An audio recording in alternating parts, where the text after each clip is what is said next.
Hello friends, स्वागत है आपका आपके YouTube channel non stop study पर।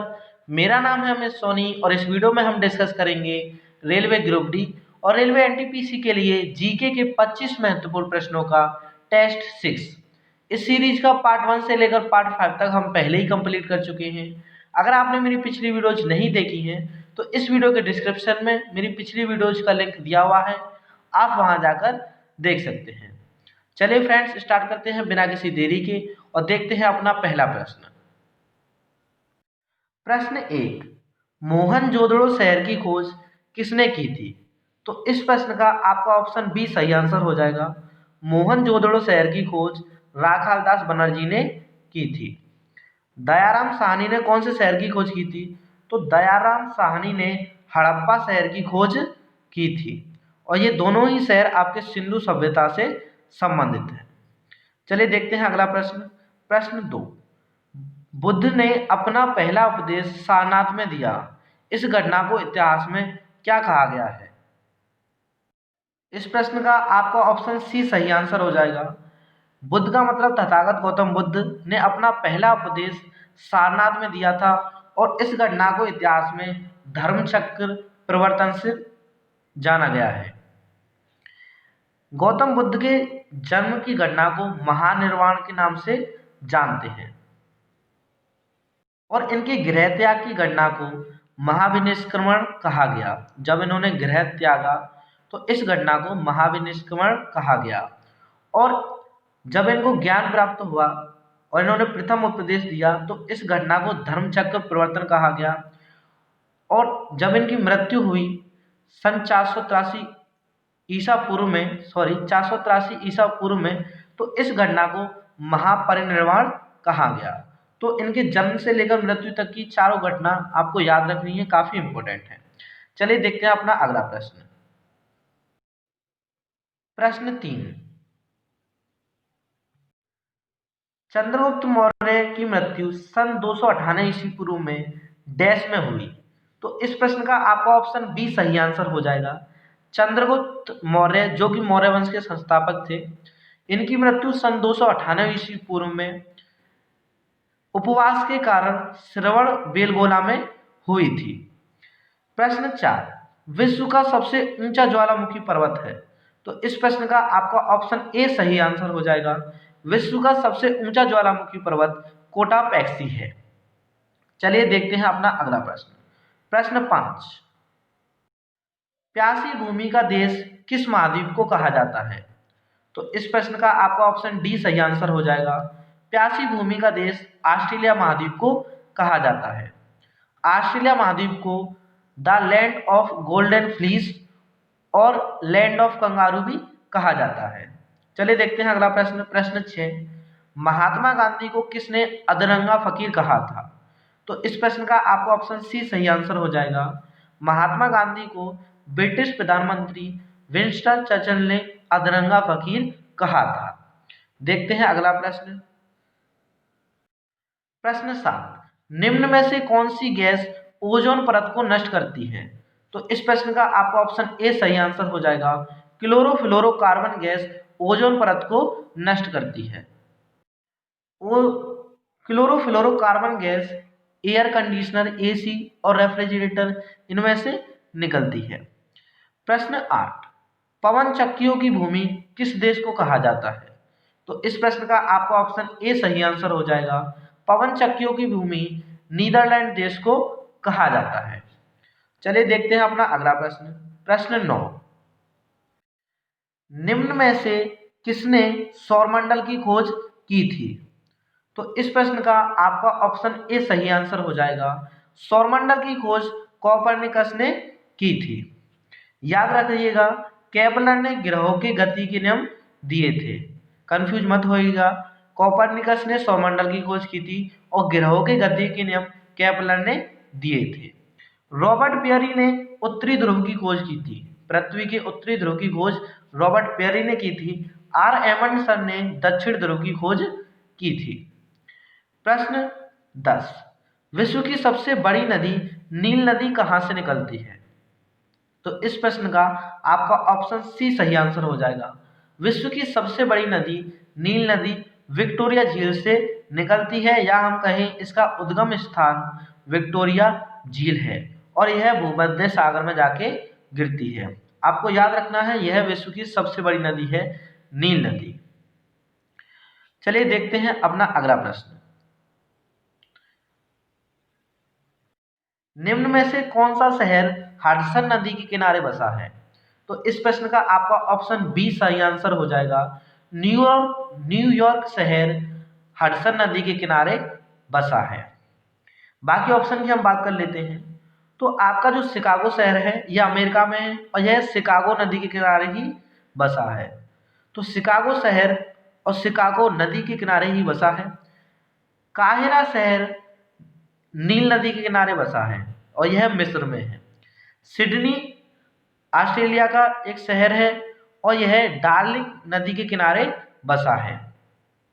चलिए देख लेते हैं हम अपना अगला प्रश्न। प्रश्न 12, विश्व का सबसे ऊंचा जलप्रपात है? इस प्रश्न का आपका ऑप्शन ए सही आंसर हो जाएगा। विश्व का सबसे ऊंचा जलप्रपात एंजल है। चलिए देख लेते हैं हम अपना अगला प्रश्न। प्रश्न 13, आरबीआई ने किसको ग्राहक जागरूकता अभियान के लिए नियुक्त किया है ताकि खाता धारकों को धोखेबाजी से बचाया जा सके? तो इस प्रश्न को आपका ऑप्शन बी सही आंसर हो जाएगा। अमिताभ बच्चन को आरबीआई ने ग्राहक जागरूकता अभियान के लिए नियुक्त किया है। प्रश्न 14, विश्व हृदय दिवस वर्ल्ड हार्ट डे कब मनाया जाता है? तो इस प्रश्न का आपका ऑप्शन सी सही आंसर हो जाएगा। 29 सितंबर को वर्ल्ड हार्ट डे मनाया जाता है। 14 सितंबर को कौन सा दिवस मनाया जाता है? 14 सितंबर को हिंदी दिवस मनाया जाता है। चलिए देखते हैं हम अपना अगला प्रश्न। प्रश्न 15, राष्ट्रीय अपराध record bureau NCRB national crime record bureau द्वारा जारी नवीनतम आंकड़ों के अनुसार महिलाओं के खिलाफ अपराधों में कौन सा शहर पहले स्थान पर रहा है? तो इस रिपोर्ट के अनुसार नई दिल्ली पहले स्थान पर रहा है महिलाओं के खिलाफ अपराधों में। तो इस प्रश्न का आपका ऑप्शन ए सही आंसर हो जाएगा। प्रश्न 16, किस राज्य ने कल्याणकारी सफाई कर्मचारियों के लिए गरिमा योजना शुरू की है? तो इस प्रश्न का आपका ऑप्शन सी सही आंसर हो जाएगा। उड़ीसा राज्य सरकार ने कल्याणकारी सफाई कर्मचारियों के लिए गरिमा योजना शुरू की है। याद रखिएगा गरिमा योजना किसने शुरू की है? उड़ीसा राज्य सरकार ने। चलिए देख लेते हैं हम अपना अगला प्रश्न। प्रश्न 17, कौन सी राज्य सरकार एक विशेष सुरक्षा बल स्पेशल सिक्योरिटी फोर्स का गठन करेगी? काफी इंपॉर्टेंट क्वेश्चन है, इंपॉर्टेंट क्वेश्चन है, याद कर लीजिएगा। तो इस प्रश्न का आपका ऑप्शन डी सही आंसर हो जाएगा। उत्तर प्रदेश सरकार एक स्पेशल सिक्योरिटी फोर्स का गठन करेगी। उत्तर प्रदेश के वर्तमान में मुख्यमंत्री कौन है? योगी आदित्यनाथ और गवर्नर आनंदीबेन पटेल हैं। प्रश्न 18, आत्मनिर्भर भारत योजना कब आई थी? तो इस प्रश्न का आपका ऑप्शन ए सही आंसर हो जाएगा।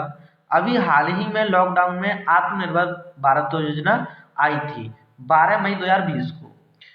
26 मार्च 2020 को प्रधानमंत्री गरीब कल्याण योजना आई थी। दोनों योजना आपको याद रखनी है, करंट में है, काफी इंपोर्टेंट है।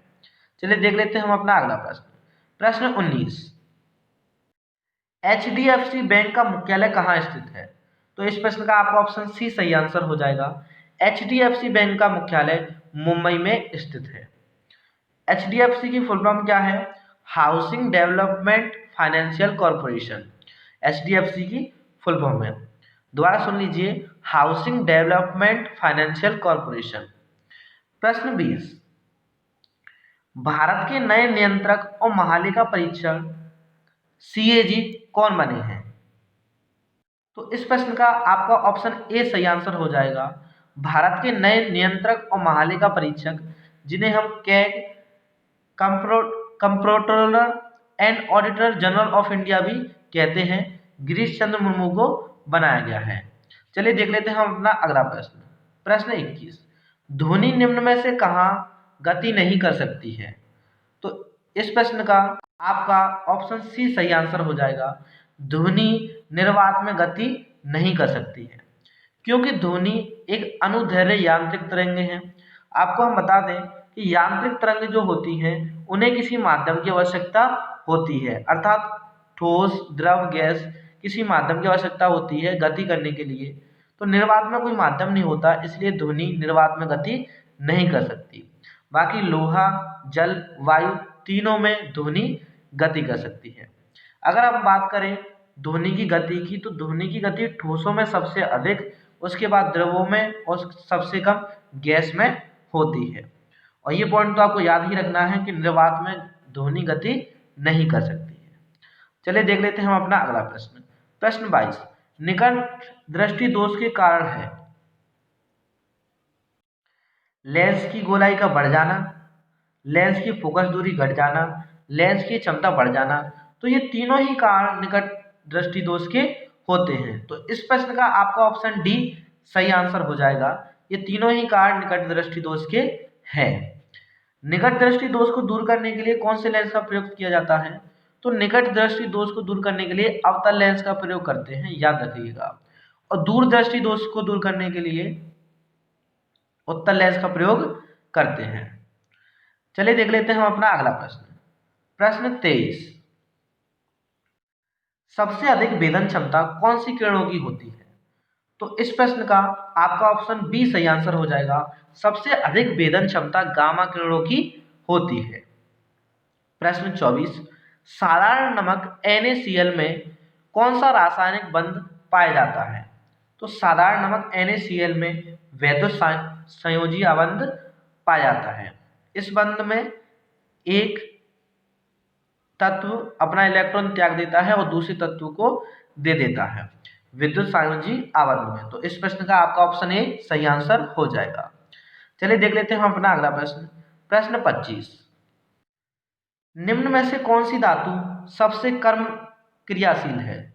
तो इस प्रश्न का आपका ऑप्शन सी सही आंसर हो जाएगा। सोना, जिसका प्रतीक क्या होता है? Au होता है, सबसे कम क्रियाशील धातु है। प्रश्न 26, लक्स निम्न में से किसका मात्रक है? तो इस प्रश्न का आंसर आपको कमेंट बॉक्स में बताना है। ठीक है फ्रेंड्स, आज की वीडियो में इतना ही। बाकी की क्वेश्चन डिस्कस करेंगे हम अपनी अगली वीडियो में। अगर वीडियो पसंद आई है तो वीडियो को लाइक कीजिए, कमेंट कीजिए, शेयर कीजिए। और यदि आप मेरे चैनल नॉन स्टॉप स्टडी पर नए हैं तो प्लीज़ मेरे चैनल को सब्सक्राइब कीजिए। धन्यवाद।